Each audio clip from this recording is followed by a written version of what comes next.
Hello दोस्तों, SP academy से मैं रोशन कॉमर्स वाला। दोस्तों, इस समय मैं कैश फ्लो स्टेटमेंट पढ़ा रहा हूं। कैश फ्लो स्टेटमेंट में 3 एक्टिविटी होती है। पहला होता है ऑपरेटिंग एक्टिविटी, दूसरा होता है इन्वेस्टिंग एक्टिविटी, तीसरा होता है फाइनेंसिंग एक्टिविटी। मित्रों, ऑपरेटिंग एक्टिविटी प्राय ज्यादातर दोस्तों इसमें आप लोगों का प्रॉफिट एंड लॉस अकाउंट के आइटमों से बनता है, बैलेंस शीट के आइटमों से भी बनता है दोस्तों ऑपरेटिंग एक्टिविटी। लेकिन अभी आप ये समझ आपको बताऊंगा कि प्रॉफिट एंड लॉस अकाउंट ज्यादातर बैलेंस शीट के आइटम से और profit and loss account item से आपका ऑपरेटिंग एक्टिविटी बनता है।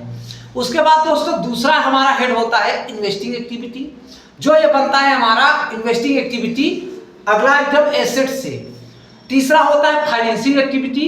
फाइनेंसिंग एक्टिविटी से बनता है दोस्तों आपका फाइनेंशियल एक्टिविटी लायबिलिटी से बनती है। तो दोस्तों अब मैं क्वेश्चन नंबर 1 आपके पोस्ट पे डाल रखा हूं। वो क्वेश्चन नंबर 1 मैं आप लोगों को बताने वाला हूं कैश फ्लो स्टेटमेंट का पहला एक्टिविटी ऑपरेटिंग एक्टिविटी। दोस्तों ये ऑपरेटिंग एक्टिविटी जो बनता है ये बनता है प्रॉफिट एंड लॉस अकाउंट से और बैलेंस शीट के करंट एसेट्स और करंट लायबिलिटीज से। ज्यादातर 95% इन्हीं आइटमों से बनता है। और कोई नया आइटम आएगा दोस्तों तो वो मैं आपको समझा दूंगा बैलेंस शीट के। लेकिन ऑपरेटिंग एक्टिविटी हमारा जो बनता है प्रॉफिट एंड लॉस अकाउंट के आइटम से बनता है और आपके बैलेंस शीट के करंट एसेट्स और करंट लायबिलिटीज से बनता है। तो दोस्तों हम आज का क्वेश्चन स्टार्ट करेंगे, जिसमें पहला दिया है net profit before tax and extraordinary item 15,000। दोस्तों प्रॉफिट एंड लॉस अकाउंट में ऐसे आइटम जिसमें ना कैश आया है ना कैश गया है, वो चीजें अगर मैंने प्रॉफिट में से लेस कर दिया है या ऐड कर दिया है तो फिर से उसे मुझे सही करना पड़ता है। जैसे पहला आइटम होता है डेप्रिसिएशन। डेप्रिसिएशन में हम क्या करते हैं कि अपने प्रॉफिट को कम कर देते हैं। इसमें कैश आता और जाता नहीं है दोस्तों, लेकिन फिर भी हम अपने यहाँ balance sheet profit and loss account में प्रॉफिट को कम कर देते हैं। तो दोस्तों प्रॉफिट को मैंने कम क्यों किया? अगर मैंने प्रॉफिट को कम किया तो मतलब मैंने अपने कैश को कम कर दिया। तो डेप्रिसिएशन ये हमारा पहला आइटम होता है ऐड का। ऐड में डेप्रिसिएशन 3600। फिर से हम नेट प्रॉफिट में डेप्रिसिएशन को ऐड कर देते हैं।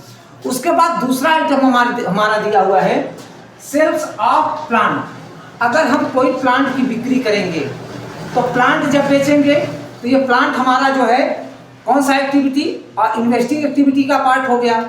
लेकिन दोस्तों अगर उसमें लॉस है तो लॉस उठाकर हम प्रॉफिट में डाल देते हैं। क्यों प्रॉफिट में डालते हैं दोस्तों? क्योंकि कैश फ्लो बना रहे हैं ना, तो कैश फ्लो में अगर हम लॉस को डाल देंगे तो फिर प्रॉफिट कम हो जाएगा। जबकि हम कैश फ्लो बना रहे हैं तो नेट प्रॉफिट को फिर से ऐड कर दो, तो नेट प्रॉफिट में फिर ऐड होगा लॉस और सेल्स ऑफ प्लांट 1400। उसके बाद ब्याज पाया। ब्याज इन्वेस्टमेंट का मिलता है तो वो इन्वेस्टमेंट एक्टिविटी में एडलेस होगा। अगर हम ब्याज यहाँ एडलेस करेंगे प्रॉफिट में तो यहाँ पर कैश मिला नहीं है लेकिन फिर भी ब्याज मैंने ऐड कर दिया, तो फिर क्या करेंगे? ब्याज हम क्या करेंगे? लेस कर देंगे। ब्याज मिला है, इंटरेस्ट रिसीव हुआ। कितना रिसीव हुआ दोस्तों? 5000। लेकिन फिर भी मैं इसे अपने कैश फ्लो प्रॉफिट में ऐड कर दिया, जबकि कैश कहाँ रिसीव हुआ होगा हमारा, या सॉरी दोस्तों ये हमारा इन्वेस्टिंग एक्टिविटी में ऐड होगा। तो यहाँ पर आने की कोई आवश्यकता ही नहीं है। तो यहाँ पर फिर हम इंटरेस्ट रिसीव को क्या कर देंगे? लेस कर देंगे। उसके बाद फिर दोस्तों एक मैंने प्लांट बेचा और एक प्लांट मैंने बेचा और उसमें प्रॉफिट हुआ। सेल्स ऑन इन्वेस्टमेंट, उसमें प्रॉफिट हुआ। जब प्रॉफिट हुआ इन्वेस्टमेंट, तो इन्वेस्टमेंट हमारा ऑपरेटिंग एक्टिविटी का पार्ट नहीं होता, इन्वेस्टिंग एक्टिविटी का पार्ट होता है। लेकिन फिर भी उसका जो प्रॉफिट है उस प्रॉफिट को मैंने यहाँ दिखा दिया। तो प्रॉफिट को दिखा दिया तो प्रॉफिट को मैंने ऐड कर दिया, जबकि कैश आया और गया नहीं है। तो फिर क्या कर दें दोस्तों?